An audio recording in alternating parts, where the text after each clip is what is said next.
Not all information travels through language. Some truths move like waves, traversing invisible layers of reality. Research in the neurocardiac field indicates that the heart not only pumps blood, it emits patterns. These patterns carry not only biological signals, but internal states, intention, emotional memory, consciousness. That's why sometimes you feel discomfort around someone for no apparent reason. You're not judging, you're decoding. Your system recognizes something before the mind formulates words. There are entities, not in the simple mythological sense, but as control structures of perception.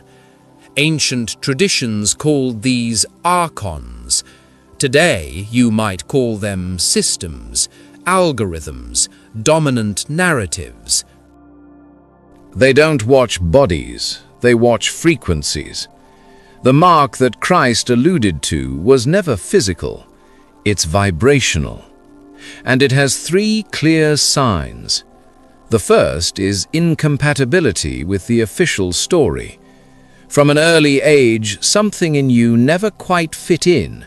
It wasn't rebellion, it was estrangement.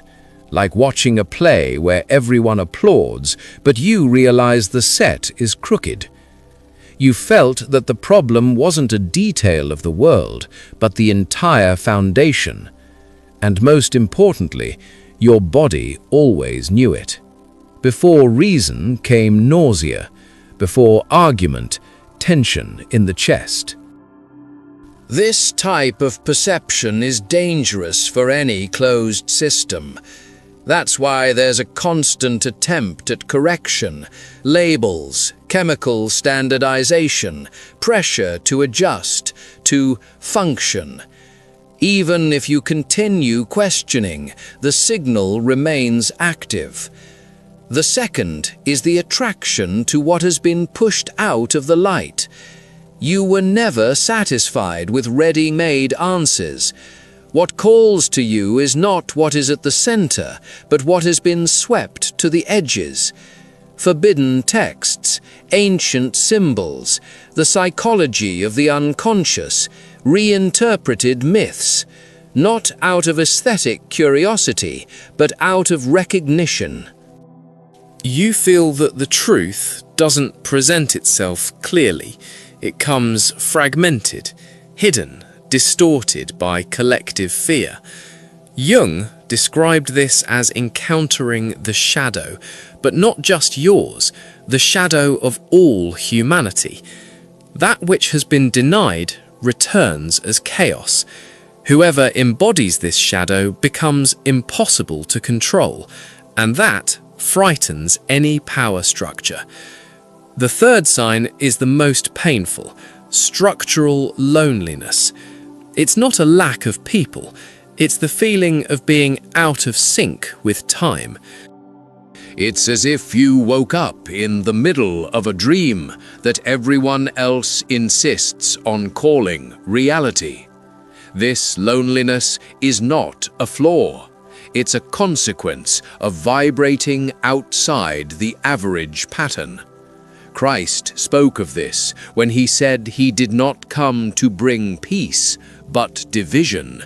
Not social division, division of frequencies. The presence of someone awakened breaks silent agreements. Bonds based on illusion simply cannot be sustained. The Archons don't attack with monsters. They manifest as automatic thoughts. Maybe I'm exaggerating. Maybe it's better not to think about it. Maybe I just want attention. This voice isn't born within you. It's the system trying to stabilize itself. And here's the critical point. When someone carries the mark and pretends not to see it, the conflict turns inward. It's not external punishment, it's internal incoherence. A nameless sadness, an anxiety without a clear cause, the feeling of living a life that doesn't respond when you call.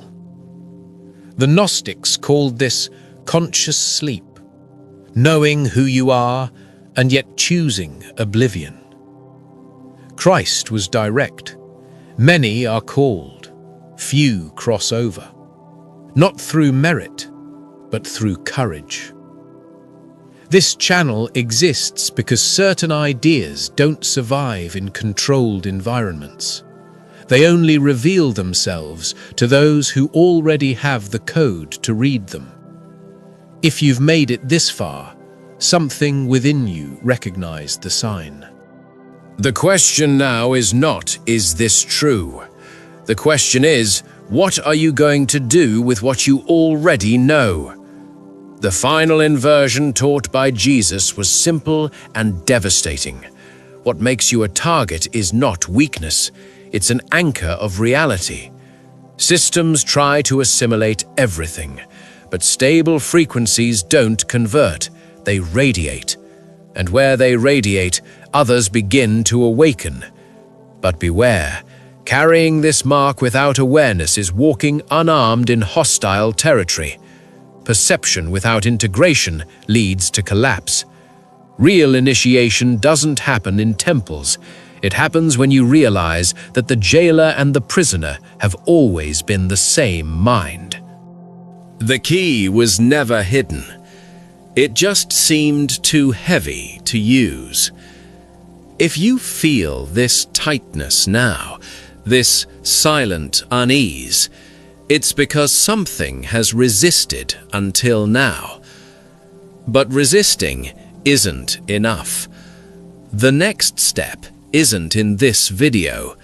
It's in what you choose next. The truth doesn't reveal itself entirely. It reveals itself in patterns. And when someone stops halfway, the system is grateful. Keep going. Not out of curiosity, out of consistency. The war never started out there. It was always fought inside.